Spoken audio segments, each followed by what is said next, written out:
Comment veux-tu qu'on te respecte si tu ne te respectes pas toi-même? C'est important pour moi de comprendre vraiment ça, et pour se respecter soi-même, pour que les autres ensuite te respectent et que tu aies naturellement plus de charisme, pour moi il y a 4 points. 4 points pour se faire respecter. 4 points sans ne jouer un rôle.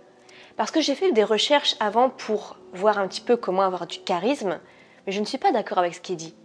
Parce que pour moi, c'est être quelqu'un d'autre. C'est dire qu'il faut se tenir droit. C'est dire qu'il faut regarder les politiciens qui s'entraînent à faire comme eux. Mais vous allez ressembler juste à quelqu'un d'autre et ça ne va pas être naturel. Avoir du charisme, pour moi, ce n'est pas ça.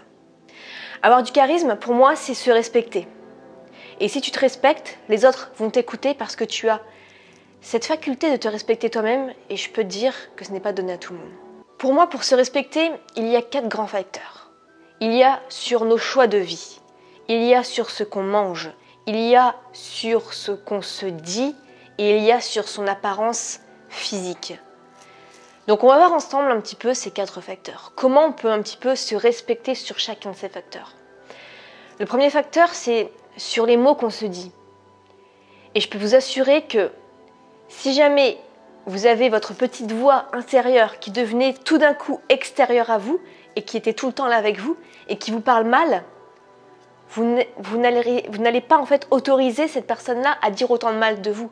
Et pourtant, comme elle est à l'intérieur de vous, comme vous pensez que vous avez le droit de vous juger aussi négativement, vous laissez faire. Mais imaginez que vous êtes tout le temps cette petite voix qui vous suit, qui vous dit « t'es pas capable, tu n'y arriveras pas, de toute façon tu sers à rien, de toute façon tu mérites pas ça ». À force, ça vous tape sur le système, mais même à force de l'entendre, vous allez finir par la croire.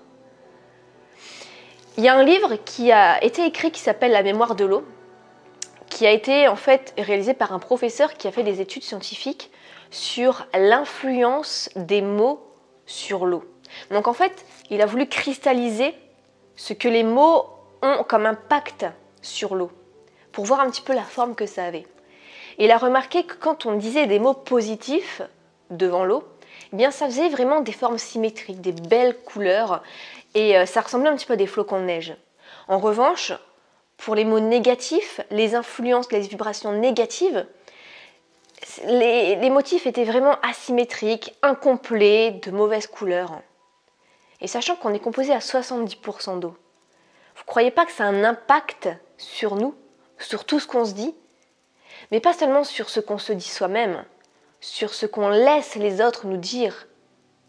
Si quelqu'un nous rabaisse et qu'on le laisse faire, si on va écouter quelqu'un qui ne fait que de se plaindre, si on écoute quelqu'un, si on fréquente quelqu'un qui ne fait que de se trouver des excuses et trouver que le monde est mauvais, que tous les gens sont mauvais, vous ne croyez pas que ça va avoir aussi un impact sur vous, que vous allez ressortir de là encore plus négatif?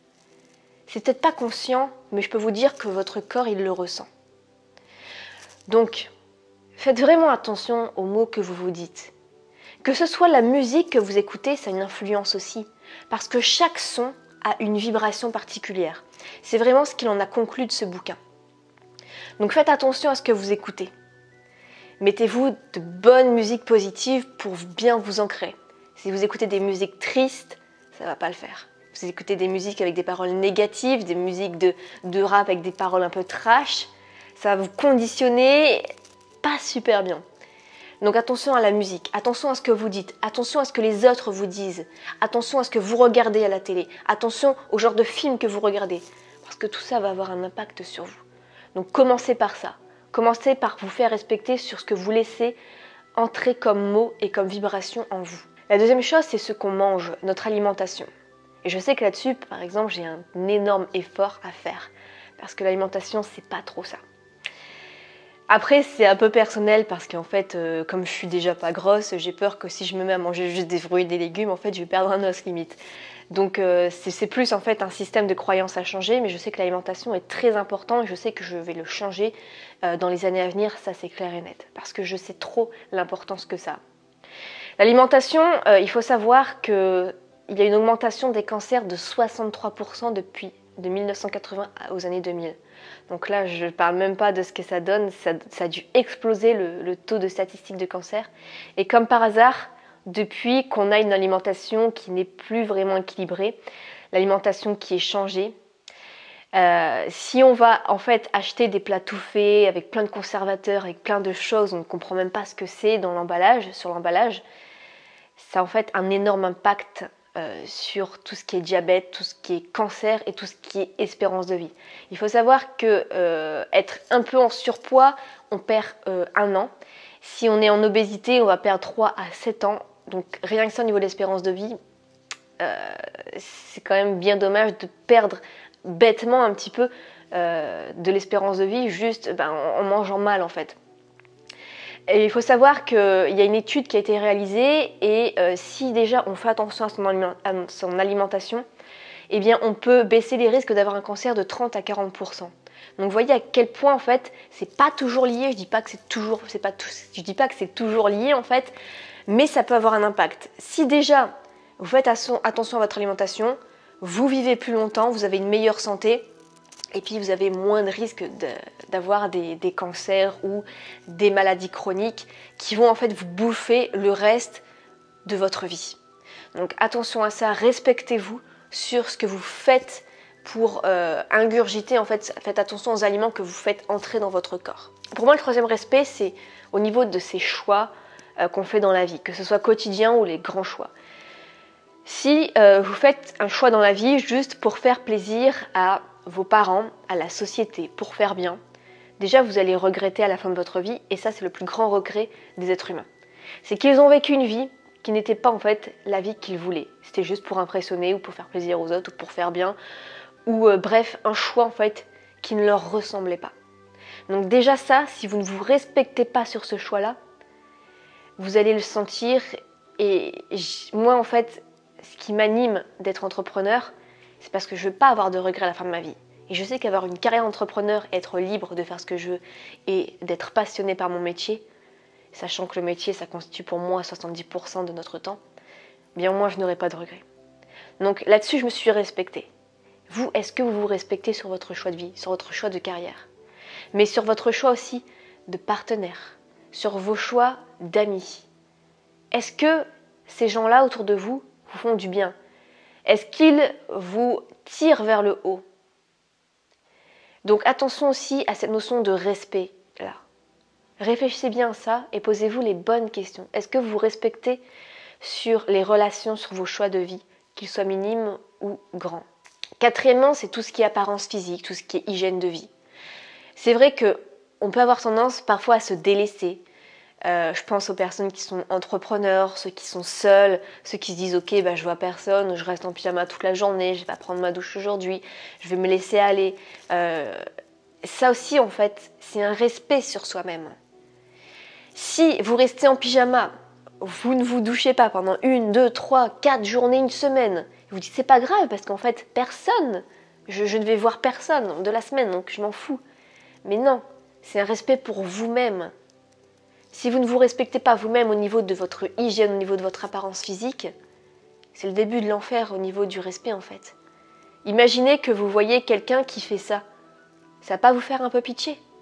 Regardez-vous en fait d'un point de vue extérieur pour comprendre. Quelques autres petits conseils pour avoir un peu plus de charisme. Je remarque que ceux qui ont du charisme en fait sont ceux qui tout simplement parlent avec le cœur, qui sont pleinement dans le moment présent. On les écoute vraiment parce qu'ils sont là, ici et maintenant. Ils sont pleinement dans ce qu'ils disent, ils vivent pleinement ce qu'ils disent. Et quelqu'un qui est à fond dans ce qu'il dit. Vous écoutez par exemple quelqu'un qui est passionné, vous l'écoutez naturellement parce que c'est intéressant. Mais quelqu'un qui n'est pas hyper passionné, qui veut se dépêcher que le moment soit passé, qui n'a pas envie de parler, on ne va pas l'écouter. Donc en fait, toutes ces petites techniques de imiter quelqu'un, ça va sonner faux. Parce que ce n'est pas vous, ce n'est pas votre passion. Si vous parlez avec le cœur, si vous êtes en accord avec ce que vous dites, si vous êtes passionné, les gens vont vous écouter naturellement et vous allez avoir naturellement du charisme. Et enfin, dernier petit conseil, si tu veux avoir du charisme, en fait, pense juste à la valeur que tu vas porter aux autres.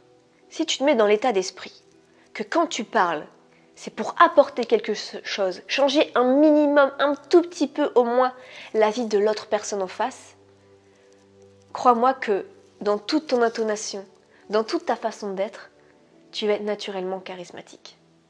Parce que tu penses à l'autre, tu penses à ce que tu vas lui apporter. Si tu parles juste pour répondre, Si tu parles juste en pensant à autre chose. Si tu parles juste parce que en fait tu t'en fous, tu réponds. Bah, l'autre va pas forcément t'écouter. Et si tu parles vraiment intelligemment, que tu ouvres la bouche seulement pour dire des trucs intelligents, pour aider l'autre personne, positivement, pas pour critiquer, pas pour juger, pas pour raconter les potins. Si tu vraiment parles pour aider l'autre, lui apprendre des choses, dire que tu as vu tel documentaire, tel livre et que ce conseil-là peut l'aider, à chaque fois ainsi, que tu penses à chaque fois la valeur que tu vas apporter en lui parlant, en ouvrant la bouche, naturellement tu vas avoir plus de charisme et les gens vont t'écouter. Si jamais cette vidéo t'a plu, n'hésite pas à la partager ou me mettre un petit pouce bleu, ça me ferait super plaisir, c'est toujours positif. Si ce genre de vidéo te plaît ou si tu as des questions, n'hésite pas à me les poser juste en dessous.